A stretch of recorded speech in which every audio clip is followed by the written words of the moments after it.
Depuis quelques semaines, on note une recomposition du paysage politique et institutionnel du Sénégal. Ousmane Sonko quitte la primature ce vendredi 22 mai 2026 et atterrit à l'Assemblée nationale après une réintégration et une élection au perchoir.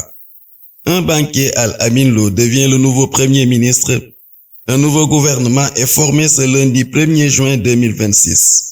Apparemment, on a l'impression que Sonko et le président Diomaye ne furent plus le parfait amour. Il quitte le gouvernement et la plupart des ministres de Pastef, plus sont fidèles, n'ont pas réintégré le nouvel attelage gouvernemental.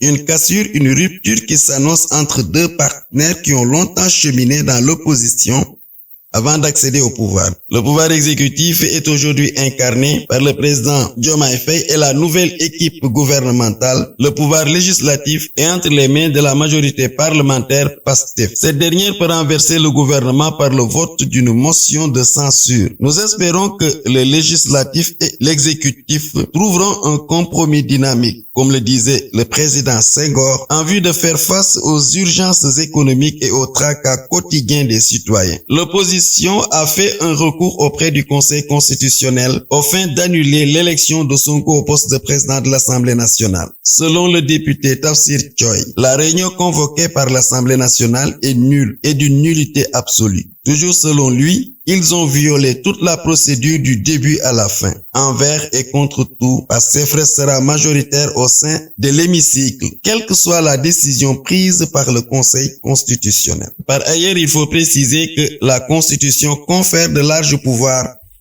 au président de la République. En effet, il peut gouverner par ordonnance ou dissoudre l'Assemblée nationale.